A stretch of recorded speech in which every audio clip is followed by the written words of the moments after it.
Vamos lá.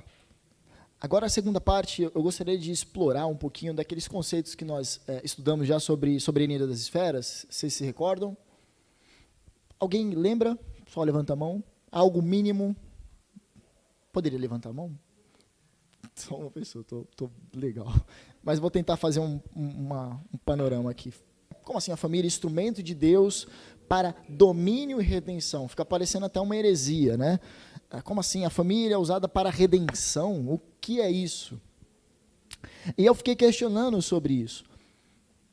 Muito possivelmente através de um olhar onde que o brasileiro, embora nós tenhamos hoje 28% de evangélicos no país, é de se questionar, pois nós viemos de uma tradição romanista, né? O catolicismo português ainda é muito forte, e parece que todos já são cristãos.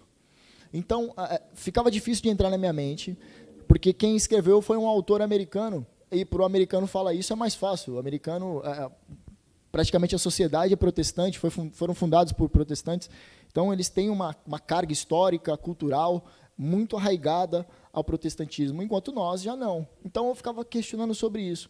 Muitas vezes, quando eu lembro, tinha culto da família, e eu vou confessar aqui, eu detestava muito quando tinha culto da família, porque eu era o único cristão na minha família. Então, todo mundo ia para lá e tinha algumas famílias que eram completas e eram muitos crentes, e eu falava, caramba, vou sozinho, é triste, e às vezes você é acolhido ali por alguns, só que não tinha essa visão de aliança, como povo da aliança, e como nós temos aqui ensinado. Então, quando você entende que você faz parte de um grupo, uma família da aliança, você compreende com mais sabor isso, né? Você encontra uma doçura nesse sentido. Bom, eu fiz um resuminho aqui, já imaginando que talvez a teoria das esferas ficasse um pouco distante da compreensão de todos. O que seria isso, né? A teoria das esferas, antes eu vou fazer um panorama aqui que eu nem incluí, mas seria interessante, sobre o Abraham Kuyper. Abraham Kuyper, quem foi Abraham Kuyper? Abraham Kuyper foi um teólogo, jornalista, escritor, primeiro-ministro. Ele foi um fundador de uma universidade, um fundador de um partido na Holanda. Ele foi primeiro-ministro holandês. E ele contribuiu muito, muito para a influência da cosmovisão reformada e toda a carga cultural, carga teológica, carga filosófica desenvolvida por Calvino lá na Reforma Protestante. Então, o Kuyper ele tem uma importância, por quê? Fazer um parênteses aqui, ele era um estudante de teologia, ele se forma como teólogo, mas na teologia liberal, que era a grande tendência da Europa. E ele vai para uma igreja pequenininha, lá na Holanda, para pastorear. Só que quando ele chega lá, ele chega todo pomposo, todo acadêmico, e ele vem trazer as suas tendências humanistas na sua teologia, só que a igreja ela já tinha uma confessionalidade, era uma igreja arraigada nas escrituras, e o Kuyper ele é convertido na igreja onde ele vai pastorear através das suas ovelhas. Então, ele aprende teologia de verdade na igreja, uma igrejinha pobrezinha, onde que o grande Kuyper é convertido. E ele pensava que já era, e foi até para uma igreja para pastorear. É só legal fazer essa introdução, pois o Kuyper, apesar de ser um grande teólogo, ele começa a ter algumas percepções. Está tendo um grande levante nessa época da Revolução Francesa, e essa tendência de destruir tudo que era hierarquia. Pensando nisso, já estava existindo um movimento entre os protestantes de oferecer uma resistência a esta tendência humanista da Revolução Francesa. Então, o Kuyper ele funda um partido, junto com outros, chamado um Partido Antirrevolucionário, e também a importância de contribuição no meio intelectual cristão é a fundação da Universidade Livre de Amsterdã, onde que o cristão ele poderia desenvolver, a partir dos seus pressupostos, a produção intelectual. Então, não era necessariamente você ser ateu, porque parece que hoje você, para produzir alguma coisa numa universidade, você precisa ter um pressuposto ateu de que não existe nada transcendente. É tudo imanente, é tudo material, é tudo matéria e energia ao acaso, mas o Kuyper foi na contramão dessa época, e por isso ele tem uma importância muito grande. Ele desenvolve uma estrutura sobre a teoria das esferas a partir da da doutrina da soberania absoluta e incondicional de Deus sobre a criação em todas as esferas e reinos visíveis e invisíveis. E eu coloquei aqui, eu fiz essa montagem aqui no celular, não ficou muito boa assim como eu gostaria, mas foi o que deu para fazer. O Senhor, todas as esferas são criadas por Ele. Então, o Estado é criado por Deus? Sim, o Estado é criado por Deus. A ciência é criada por Deus? Sim. A arte? Sim. Os negócios, o trabalho, a diversão, o entretenimento, a família, tudo isso, Deus, o Senhor soberano, domina sobre todas as esferas. E todas as esferas, por Ele ser o Senhor, e tem aquela frase famosa, por conta da soberania das esferas, que não há nenhum centímetro em todo o cosmos que Deus, ou o Senhor, não pode olhar e dizer, é meu. Então, isso tem uma aplicação nesse conceito de cosmovisão reformada, nesse conceito de teoria das esferas. Explicando cada esfera para a gente entender melhor. Cada esfera, ela possui o seu próprio componente normativo, ou seja, a sua própria norma. O Estado deve abster-se de governar famílias, empresas, universidades e igrejas, por exemplo. Eu gosto sempre de fazer a aplicação sobre a igreja dominando sobre o Estado. Quando isso ocorre, a gente lembra da Igreja Católica medieval, a igreja dominando sobre o Estado. Mas também teve momentos onde que o Estado dominava sobre a igreja, e nós podemos lembrar sobre a Alemanha nazista, onde que muitos dos oficiais das igrejas concordavam com aquilo que as mortes e todas as atrocidades feitas pelos nazistas. Mas como entender a família nesse conceito? A família ela possui o seu próprio componente normativo. Existe uma estrutura familiar. O homem, a sua mulher e a sua prole. E eles podem educar os seus filhos a partir dos seus valores, a partir dos seus preceitos, a partir daquilo que eles entendem como valores essenciais para a formação de um homem. Então, o Estado não pode intervir dessa forma, não. O Estado querendo entrar no seu lar e querendo dizer o que deve ser feito. Ou, poderia colocar o Estado dominando sobre a ciência. Nós temos visto a politização das vacinas, nós temos visto politização de remédios, de medicamento, de tratamento, isso. O que está acontecendo? As soberanias das esferas não têm sido respeitadas.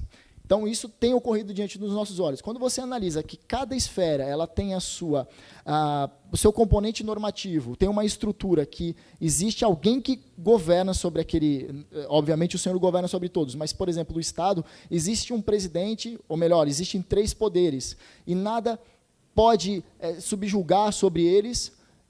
Se nós pensarmos que pode, aí complica, porque a estrutura começa a ficar comprometida. Da família, a mesma coisa. Dos negócios, o Estado querendo ditar sobre o que é arte e o que não é arte. O Estado querendo dominar sobre o trabalho, querendo colocar o dedo na empresa, querendo ditar leis sobre o que pode e o que não pode. Isso são interferências, e se nós compreendermos isso muito bem, fica fácil da gente analisar tudo o que tem acontecido no país. E aí a gente nem precisa entender muito. Mas como o foco aqui é família, eu gostaria de fazer algumas análises mais práticas. Eu disse que a família é o instrumento de Deus para o domínio e redenção. Por quê? Porque é a partir da família que vem uma pessoa, dos filhos, que vem alguém que sabe honrar pai e mãe e trabalhar numa empresa, e por conta da educação que ele recebeu na sua casa, ele vai ser um bom funcionário. Então, eu queria dar outras aplicações. Um casamento firmado aos pés da cruz revela Cristo. Efésios capítulo 5, ele vai tratar sobre a questão do casamento, e aqui eu não vou ter tempo para a gente destrinchar sobre esse assunto. Mas, no versículo 24, ele fala sobre como deve ser a submissão da esposa para com seu marido. Deve ser como Cristo, como a igreja se submete a Cristo. E como é isso? A submissão da esposa para com seu marido? Ela deve ser como a da igreja a Cristo, de uma forma voluntária, devotada, sincera e entusiástica. É uma submissão motivada não só pela convicção de isto é bom e justo, porque o Senhor Deus exige, mas também em resposta ao amor de Cristo. É um amor em resposta ao amor. Mas a gente tem que fechar muito bem aqui como Paulo fecha. Versículo 25 vai falar da outra parte, do homem. A principal característica do amor do marido pela sua esposa é que ele é espontâneo e abnegado, pois se compara ao amor de Cristo, pelo meio da qual a si mesmo se deu pela sua igreja. Então, Paulo ele compara o amor do marido pela sua esposa, tem que ser como Cristo amou a igreja. E aqui é um argumento muito bem estruturado, porque a mulher ela vai ser submissa àquele homem que a ama como Cristo amou a igreja. Você vê aqui uma abnegação mútua. Agora, se o homem ele é um déspota, ele é um ditador, fica difícil se submeter a certas coisas. Da mesma forma, se a mulher ela tem aquela tendência de Eva de querer dominar sobre o marido, como nós lemos em Gênesis, fica também difícil. Mas, de qualquer forma, mesmo sua esposa sendo difícil, mesmo sendo marido sendo difícil, isso não tira essa responsabilidade. E está escrito isso. E um casamento aos pés da cruz, eu gostaria de trabalhar sobre liturgias. Liturgia do lar.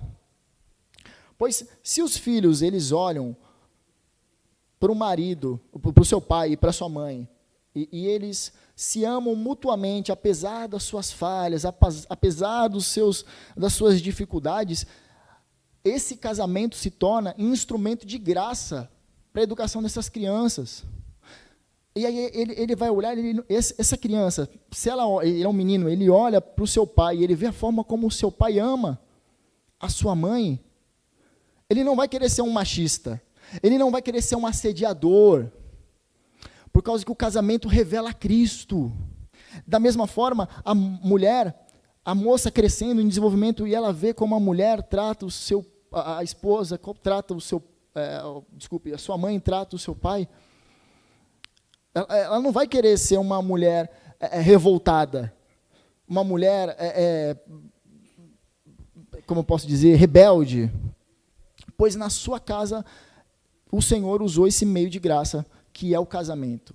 O casamento, ele é um formador, e aqui liturgia do lar eu coloquei porque é através de liturgias que nós somos ensinados. O que é liturgia? É o livro que eu disse, Você é Aquilo que Ama. Liturgias são conjuntos de ritos e de práticas religiosas. O homem, ele não é o que pensa. O homem é o que ama. O homem é aquilo que ele devota. O homem é aquilo que ele se dispõe. Se um homem ele ama um ídolo, ele será como aquele ídolo. Agora, se ele ama o Senhor, ele será dessa forma. O que define a nossa identidade não é o que a sociedade define, mas Cristo nos define. Isso é ontológico. O nosso ser representa essa restauração da criação por conta de Jesus. Então, vamos entender a liturgia do lar. Liturgia do lar são as práticas religiosas que acontecem no lar. Um casamento que não crucifica constantemente o seu próprio egoísmo e autossuficiência, que não morre para si mesmo, para elevar o que está além, não é um casamento cristão. E dessa forma não oferece um meio de graça para o crescimento das crianças. Então, você já deve ter ouvido aquela ilustraçãozinha, e é bem legal, a criança que não queria sair da igreja. Eu não queria sair da igreja, mas está na hora já, vamos colocar Joãozinho, porque geralmente Joãozinho é um nome legal para colocar o nome das crianças. Joãozinho, ele não quer sair da igreja. Mas por que Joãozinho ele não quer sair? Perguntam para ele, e ele senta no banco da igreja e diz, porque aqui é tão legal, o papai não briga com a mamãe não briga com o papai, não grita com ele. Eles tratam todo mundo muito bem, eles são gentis com todo mundo. Por que Joãozinho está falando isso? Porque é só na igreja que eles são assim. não na casa. E essa criança, ela pensa bem a cabeça de uma criança. Ela começa a ver que o pai e a mãe, eles são algo na igreja, e fora da igreja eles são algo completamente diferente. E aí a criança começa a pegar aversão pela igreja. E quando ela cresce, ela faz 18 anos, ela fala, não quero mais esse negócio de Deus, não, de igreja, estou fora. Porque não teve exemplos. E a liturgia no lar é importante porque um casamento, o que é o casamento? É um chamado para um servir o próximo. Então, ele olhando para essa liturgia diária, ele lidando com esse hábito, se torna um discipulado, se torna uma versão prática do cristianismo. Às vezes, eu gosto muito, tenho amigos que dizem que os maiores exemplos de cristianismo que eles têm na vida são os seus pais. Olha que forte isso. A pessoa mais parecida que eu vejo, Jesus, é o meu pai e a minha mãe. É esse que tem que ser o alvo do pai e da mãe, parecer com Jesus. E aí os filhos, eles vão olhar e vão ver esse meio de graça, vão ver essa liturgia diária e vão querer ser como o pai e como a mãe foi. O próximo, Deus quer que os filhos sejam criados numa atmosfera cheia de sua palavra, com pais que ensinem pela palavra. E aqui nós vamos ler Deuteronômios capítulo 6. Deuteronômio, a palavra vem da palavra grega segunda lei. O que está acontecendo em Deuteronômio? É o 5º livro do Pentateuco. O povo de Israel sai de 400 anos de escravidão, peregrina pelo deserto, e muitos daqueles, e a maioria daqueles que saiu do deserto, eles morreram no deserto e não chegaram na terra prometida. Então começa a se levantar uma nova geração, os filhos daqueles que saíram. E aí nós chegamos no livro de Deuteronômio. Moisés, ele pegando a lei e explicando a lei para aqueles israelitas que estão a caminho de Canaã. E ele está explicando por quê? Porque eles não têm um entendimento aprofundado e porque algumas leis foram acrescentadas agora no Deuteronômio. Está preparando para eles entrarem finalmente na terra prometida. Mas tem um porém, nessa terra prometida, existem povos que adoram outros deuses, outros senhores, ídolos, que formatam a cosmovisão dessas pessoas. A idolatria formata a cosmovisão de pessoas. E o Deus único, vivo e verdadeiro, conforma a nossa perspectiva de mundo àquilo que é a verdade revelada na sua palavra. Então, esse texto de Deuteronômio é muito conhecido como Shema. Shema significa ouve. E eu gostaria que você abrisse Deuteronômio capítulo 6. É o 5º livro da Bíblia, no capítulo 6. Nós vamos ler a partir do versículo 4. Diz assim, Shema. O que significa Shema? Ouve. Ouve Israel. O judeu, ele tem... Deixa eu fazer uma parêntese antes de a gente entrar aqui. O judeu, ele tem tanta afeição por esse texto, tem tanta importância esse texto, que é como se fosse o resumo do judaísmo. O judeu, até os dias de hoje, eles têm que rezar. É uma reza, se torna uma reza, o momento do Shema no dia dele. Todos os dias a pessoa, o judeu se põe, e tem até um ritual, eu andei pesquisando, eles colocam a mão aqui, e tem toda a ritualística lá, e é misturado com Kabbalah, virou um misticismo danado. Mas eles têm bastante consideração por esse texto. Porque ele resume, assim como João 3,16 é para a gente, que resume, todo evangélico, todo cristão, ele sabe João 3,16 na ponta da língua. Para o católico ele decora muito o credo apostólico. Creio em Deus Pai, Todo-Poderoso, Criador do céu e da terra. Eles rezam isso, embora não fosse necessário, só saber já basta, não precisa ficar rezando. E o judeu, ele sabe, Shema Israel. Ouve Israel. Ouve, ó Israel, o Senhor é o único Deus. Tem até uma musiquinha que é Shema Israel Elohim. Desculpa. Esqueci a letra. Shema Israel Adonai Elohenu Elohim. Errado. Errado. Quase errei agora. Mas a sequência é, versículo 5, amarás o Senhor, seu Deus, de todo o seu coração, toda a sua alma, com todas as suas forças. Opa, Jesus citou isso. Que todas essas palavras que hoje te ordeno estejam em seu coração. E aí nós vamos para o nosso texto. Estas palavras que hoje te ordeno estarão no seu coração, tu as encucarás a teus filhos, e delas falarás assentado em tua casa, e andando pelo caminho, e ao deitar-te e ao levantar-te, também as atarás como sinal na tua mão, e te serão por frontal entre os olhos, e as escreverás nos umbrais da tua casa e nas tuas portas. Veja bem, a palavra encucarás aqui aos teus filhos, significa, a palavra encucarás, repetir aos seus filhos. Eles têm que entender essas palavras.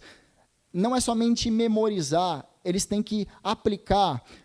O que Moisés está falando aqui? Formem uma cosmovisão de acordo com aquilo que o Senhor revelou, pois vocês entrarão agora em uma terra onde haverão conflitos de cosmovisões.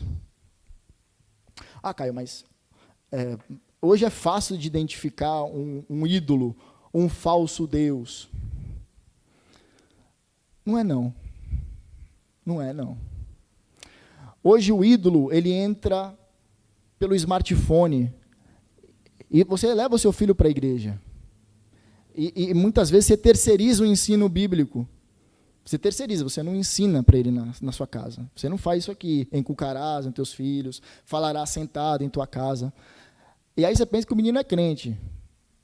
E aí o smartphone, vem uma mão, aqui no sentido figurado, e arranca ele do seu meio.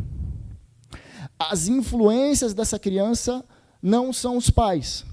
O menino não olha para o pai e fala, eu quero ser igual ao meu pai quando crescer. A menina não olha para a mãe e fala, eu quero ser que nem minha mãe quando crescer. Não. Quem são as referências dessas crianças? Ele quer ser o Neymar. Ela quer ser a Anitta. Terrível. Vem capturando-a do seu lado e você nem a percebe. Então, como formar?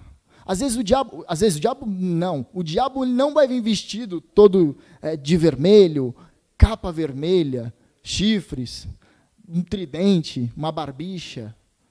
Um diabo com uma idade média pintou. Não virá. Às vezes ele virá como um professorzinho ateu na escolinha do seu filho. E vai impregnar um ideal na mente dele. Às vezes virá através da televisão, das plataformas de streaming, através da série que ele gosta, através dos youtubers, dos influencers digitais. Vai vir dessa forma. Se você não modela a mente dessa criança, que está em formação, pelo ensinamento da palavra, ninguém mais o fará.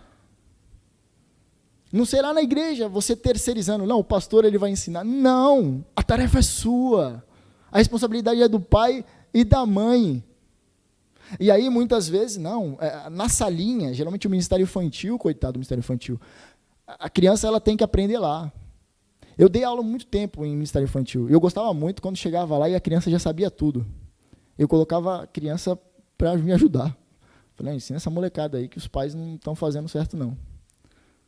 Porque é a tarefa do pai e da mãe ensinar. Ensinar nos caminhos do Senhor. Para que eles não venham se desviar quando for velhos. É o pai e a mãe.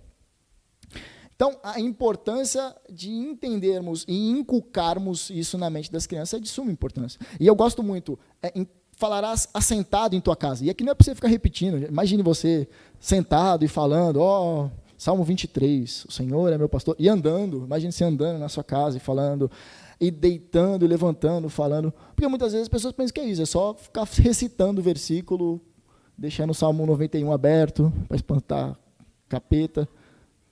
Não funciona. É entender e praticar. Em cada situação, implementar. Pegar uma situação e dizer o que o Senhor diz sobre isso. Ensinar a criança, tomar pela mão e falar, isso aqui vai contra aquilo que o nosso Senhor ensina. Vamos comparar essa cosmovisão. Por isso, cosmovisão é importante. Esses dias eu assisti uma live dos professores falando que as igrejas não aguentam mais falar, as igrejas reformadas ficar falando sobre cosmovisão. Porque é chato, é teórico, mas é de suma importância em nossos dias. Não é ficar falando de filosofia, é por causa que ela é uma matéria derivada da filosofia e tem sido aproveitada na teologia. Eu não estudo filosofia para me tornar um marxista. Eu estudo filosofia para entender as vozes dos nossos dias, para saber como combatê-las. Está vindo o desconstrutivismo. Está vindo agora a tendência pedagógica ao construtivismo. A tendência ao marxismo estrutural. Aí você fica ouvindo isso e fala, não sei nem o que eles estão falando. Mas por detrás dos ideais dessas pessoas, que são os influenciadores dos nossos dias, existem um foco que eles querem trazer. Às vezes é uma revolução sexual, às vezes é uma revolução cultural, às vezes não, de fato. É o que eles querem fazer. É o sistema mundial em trevas, o que Paulo diz em Efésios. E naquela época já havia, e nos dias de hoje seguem. Só que cada dia com uma roupa diferente. Então, o pai e a mãe têm que ensinar e têm que criar uma atmosfera para ensinar esses filhos através da palavra. Mas não só através da palavra. Pelo exemplo também. É o próximo slide. Para os filhos, os pais são os governantes, educadores, provedores e evangelistas. Todos os demais tipos de autoridade são formas estendidas de paternidade e maternidade. Olha como é que deve ser o foco que a criança tem que olhar para a sua família. A esposa deve obedecer ao seu marido, os filhos devem obedecer os seus pais, e o marido deve ser o líder servo de todos eles. Porque se ele tem que imitar Jesus, como Cristo amou a igreja, não é um líder ditador. É desse jeito, mulher. Machistão. Não. Se é Jesus a forma que ele tem que encarar, ele vai servir, ele vai lavar os pés, ele vai pegar o seu filho e ensinar, através do exemplo, como Jesus fez com os 12, vai andar do lado, vai comer junto, vai perguntar como foi o dia, vai ter proximidade. Essa é a maneira bíblica de família. A esposa obedece o marido, os filhos obedecem os pais, e o marido serve como líder. É um desafio grande. Próximo. Aqui é falar algo difícil, né? Outra vez aí que eu vou ser preso. A disciplina é um preceito bíblico. E quando eu falo disciplina, eu estou falando sobre correção. Eu estou falando sobre palmadas. Eu não sei na sua época, né? Eu tomei chinelada. Teve gente que foi cinto. Os mais velhos eram vara de marmelo. Fala, nossa, fala para um velhinho, como você apanha? Nossa, eu tomava nas varas. Eles começam a explicar aquelas histórias. Era uma vara de marmelo. Então, era um castigo físico. E eu peguei uma frase do Hernando Dias Lopes, porque eu não vou ficar falando sobre isso, senão é melhor apelar para a autoridade. A disciplina tem como propósito refrear essa tendência inata do coração humano para o que é errado. O coração do homem, Gênesis capítulo 6, o Senhor, está escrito, o Senhor viu que o coração do homem passou a ser inclinado para fazer aquilo que é mal.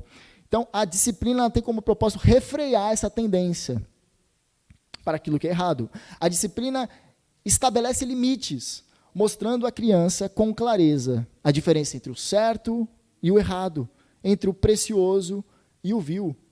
A disciplina é um remédio amargo, mas seu resultado é doce como mel. No momento é motivo de choro, mas depois produz a alegria e paz. Pode parecer à primeira vista um rigor excessivo, mas seu resultado é a vida e salvação. Disciplina não é espancamento. Disciplina é correção. Às vezes é uma chinelada, às vezes 2, às vezes 3. Mas eu conheço pessoas que disseram com orgulho, nunca tomei um tapa do meu pai. Meu pai sempre foi muito de conversar. E eu lembro que essas pessoas, elas não tinham uma conduta libada. elas não tinham... Algum deles até foi preso. E se vangloriava. Meus pais foram muito do diálogo, sabe? A pedagogia moderna. Coisa de última moda. Última geração. É assim que se conduz. Não. As Escrituras e Provérbios falam o tempo todo sobre a disciplina. É algo bíblico. Ainda que as tendências, e eu novamente aqui fazendo apologética, as tendências querem impor que não pode dar um tapa no seu filho, o Estado, como a gente viu, não pode mandar na família. Então, é importante, é uma maneira de você corrigir, e uma maneira que, embora dolorida, a gente fala depois de velho só, né? Quando a gente era mais novo e não apanhava dos pais, a gente não falava tanto. Agora fica fazendo apologia aqui na frente. Ainda bem que não tem nenhuma criança aqui. Mas vamos à próxima. Liturgias do lar. Novamente falando sobre liturgias. Uma introdução à fé começa naquilo que os cristãos fazem quando se reúnem para orar em torno da palavra e da mesa. A introdução de uma criança na fé não é através de uma teologia sistemática. Vem cá que agora eu vou te ensinar a Bíblia. Aqui. Vou te ensinar sobre a doutrina da Trindade. Não. A maneira prática, e eu estou falando novamente de liturgia, é você ensinar através daquilo que você faz quando se assenta na mesa para orar em torno da palavra. Antigamente tinha muitos cultos de família. Eu lembro em uma igreja que tinham muitos cultos de família. Hoje vamos fazer hoje tem, eles falavam, tem cultinho até, culto de família. Eu falei, que coisa maravilhosa. Eu fui em alguns. Que coisa maravilhosa. O pai, ele vem com a Bíblia, falou, hoje nós vamos reunir sábado à noite. Colocava a Bíblia, lia um texto, meditavam, conversavam sobre aquilo e depois comiam. A mesa, ela tem uma função. A gente gosta de comer. A gente gosta de comer. E durante o momento de comer, de conversar, as coisas acontecem. Não é à toa que o nosso Senhor gostava muito de comer. E na casa dos outros. Uma visita a Zaqueu. Antes do seu martírio, antes de ser entregue na cruz, Jesus se reúne com os discípulos para comer. Por que a gente abandonou isso? Comer é importante junto com seus filhos, junto com seus pais. É no momento onde você fala como é que foi o seu dia. Isso faz falta, falar como foi o seu dia. Alguém te perguntar. Tem um poeta, cientista, que diz isso. Uma palavra amiga, uma notícia boa. Isso faz falta no dia a dia. Graça comum isso se chama, tá? É importante compartilhar aquilo que o Senhor tem feito com seus pais, mesmo eles não sendo cristãos. Eu compartilho as coisas com a minha mãe, com a minha irmã, com meu irmão, com meu sobrinho. Com meu pai, embora meu pai sendo bem difícil, quando eu tenho oportunidade, eu taco o evangelho ali. Mas verbalizar é importante. Nós temos cada vez mais se isolado, ainda mais na pandemia. A pandemia, acho que revelou uma individualidade maior que nós já tínhamos. Nós cada vez estamos mais isolados. Chegou do trabalho, vai assistir uma série, fala com o marido um pouquinho, fala com o filho, vai assistir um pouquinho de... Cada um no seu celular. Antigamente era, né? Você tinha que pedir a bênção para o seu pai, para sua mãe. Benção, pai. Benção, mãe. Deus abençoe. E depois tinha televisão. Não, eles jantavam juntos. Jantavam, comiam, batiam papo em volta da mesa. E depois era o momento da televisão. A televisão era um canal só. E todo mundo ficava reunido em volta da televisão. E todo mundo tinha conversas em comum. E geralmente era o pai que decidia o canal. Então, às vezes, você queria assistir algo tarde, e não tinha conversa com seus pais. Hoje isso se perdeu muito, porque cada um tem o seu smartphone, então cada um vai para o seu quarto, vai para o seu canto e assiste aquilo que quer ouvir, quer assistir.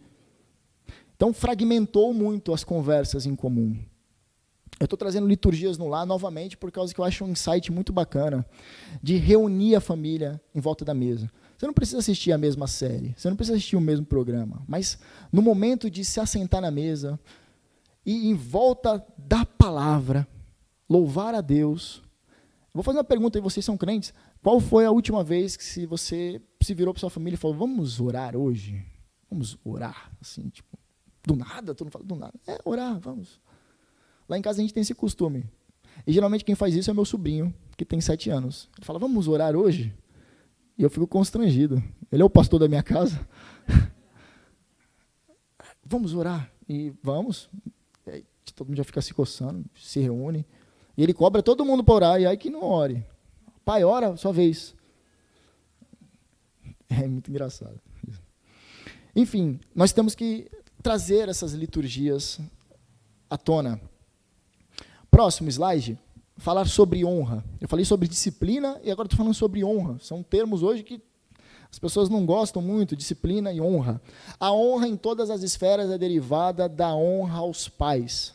Olha que o 5º mandamento diz, honra teu pai e tua mãe. E a Escritura, ela tem uma tratativa muito abrangente para pai e mãe. Ela trata pai e mãe, governantes, chefes militares, profetas, mestres de sabedoria, líderes de igreja e pessoas mais idosas. E aqui eu coloquei, a chave para a estabilidade social é a reverência e o respeito para os pais e autoridades. Pois se um filho ele sabe o que é honrar pai e mãe, ele vai replicar isso quando ele for mais velho. Ele vai replicar isso na sala de aula com o seu professor. Ele vai replicar isso quando ele for mais velho e entrar numa empresa. Ele vai tratar o seu chefe, o seu gestor, o seu líder como alguém com quem ele deve honrar. Os casos de corrupção que nós vemos declaradamente no Brasil hoje é por quê? Por causa que estes que fazem dessa forma não aprenderam a honrar pai e mãe. Eles não foram amoldados, encucados sobre o que deve ser feito. E por isso, o que acontece, nós vemos as autoridades sendo relativizadas nos dias de hoje. Ninguém gosta de autoridade. Autoridade é algo visto como negativo. Alguns pedem até o fim da polícia. Tem música sobre isso. Polícia, para quê polícia? Polícia para quem precisa de polícia. As pessoas, elas, cada vez mais, elas estão não desejando a autoridade sobre si. E aí, a pessoa, ela não sabe honrar pai e mãe, ela vai trazer isso para o seu casamento. E os seus filhos não vão saber honrar. E quando estou falando sobre esfera fundamental para a sociedade, é que se nesse núcleo primário a formatação é de acordo com aquilo que o Senhor instituiu, aquilo que vai derivar desse núcleo é coisa boa, não pode ser coisa ruim. A sequência, a sequência do versículo, a parte B, a honra aos pais traz vida longa e prosperidade, é o que o 5º mandamento diz. Para que se prolongue os teus dias, honre pai e mãe, para que se prolongue os seus dias na terra que o Senhor teu Deus te dá. No Antigo Testamento, as bênçãos eram terrenas, temporais, como a posse da terra, eles estão indo para a terra prometida. Agora, no Novo Testamento, nós somos abençoados com todas as sortes de bênçãos espirituais em Cristo. Por que é importante honrar pai e mãe?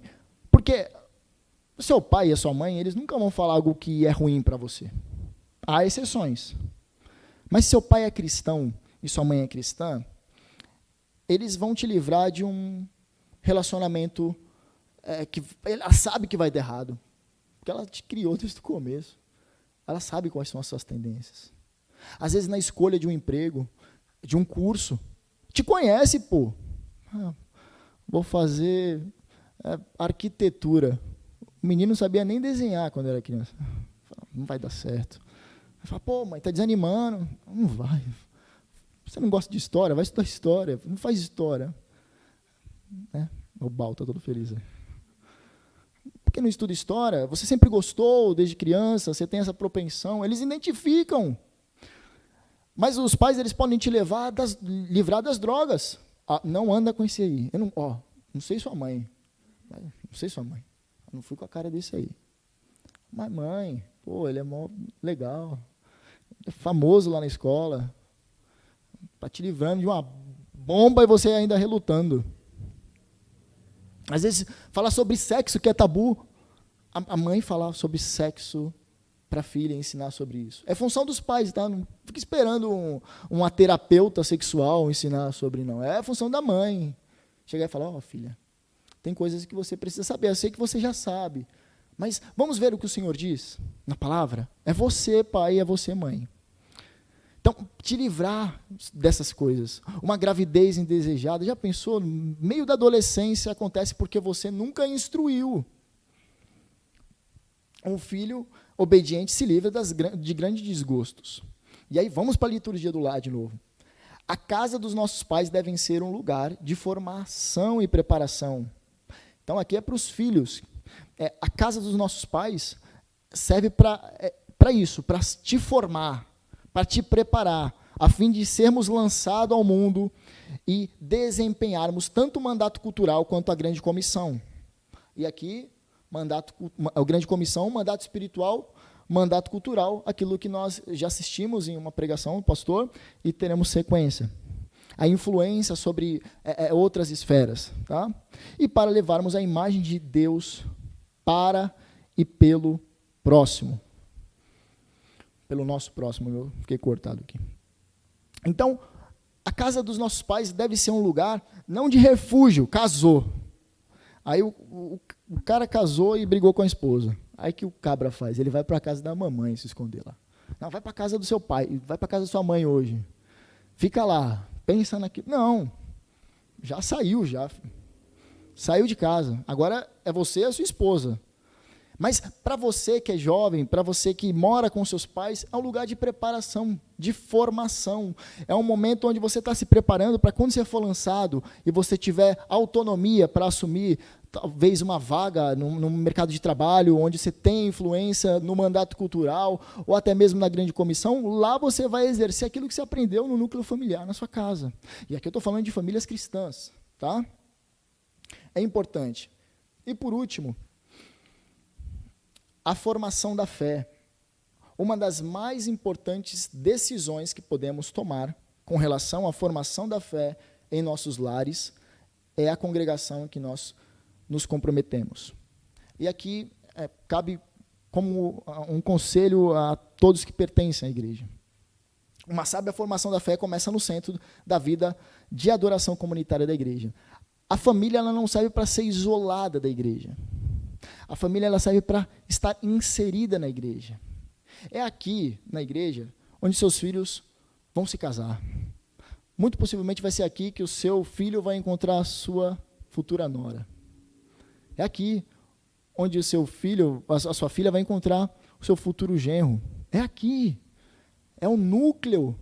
É a família da aliança. E você encontrar uma igreja mais próxima, não da sua casa, mas da sua Bíblia, uma igreja mais próxima da sua Bíblia, fará toda a diferença na jornada da fé dos seus filhos. Então, eu lembro que muitos pais, eles entravam, e até uma tendência bem ruim isso da igreja evangélica. Os pais, eles entravam procurando, aqui tem ministério infantil? Eles queriam saber sobre a salinha. Tem ministério infantil? Ah, não tem. Aí a criança, ela passa... Qual o pensamento desse pai? Eu preciso levar para um lugar onde vão ter professores treinados para ensiná-los sobre isso, sobre a palavra de Deus, de uma maneira que eu não precise me preocupar tanto. Então, o pai, ele terceirizou tudo. A educação, ele entregou para os professores. Ele fez uma ramificação, ele decompôs toda a estrutura. A educação é com os professores na escola, e aí ele nem sabe quem são os professores. Às vezes até uma igreja evangélica, só que os princípios que regem lá no sistema educacional não é cristão. Mas ele está tranquilo, ele confia aos outros. Aí ele chega na igreja, ele procura uma igreja onde tem salinha, porque ele pensa que quem vai ensinar sobre religião para o filho dele são os professores na salinha. E ele terceirizou. E quando o cara tem uma condição a mais, ele nem quer cuidar mais, ele quer dar para uma babá. Dar para uma babá. Então ele terceirizou tudo. Ele só quer ser chamado de pai e de mãe. Mas fragmentou toda a estrutura cognitiva da criança. Então nós temos, sim, uma obrigação como pais, nós temos obrigações como filhos, nós temos uma obrigação como uma família estruturada. E deve ser centralizada na igreja. É aqui onde nós vamos desenvolver aptidões, é aqui onde nós vamos nos descobrir profissionalmente, é aqui onde seus filhos vão crescer, é aqui onde que você, olhando para as crianças, elas que vão te enterrar. São as crianças daqui que vão te enterrar. Elas vão estar no dia do seu sepultamento. Isso eu li no livro do Emílio, reverendo da Igreja Presbiteriana, ele fala sobre isso. É na igreja, olhe bem, ele fala assim, olhe bem para os jovens da sua igreja, pois são eles que vão te enterrar. Eles estarão no dia do teu funeral. Quando você for para o novo céu, para a nova terra, na verdade isso virá depois, a gente pode explicar isso depois, mas quando você for partir daqui e for para estar com o Senhor, são esses que vão estar no dia. E esses que vão cuidar da sua família. Esses que vão abraçar a sua família. Consolar a sua família. São esses que vão visitar a sua família. Então você tem que olhar para o jovem com muito carinho. E eu gostaria de orar e depois, caso alguém queira fazer uma pergunta, nós podemos abrir para as perguntas. Vamos orar.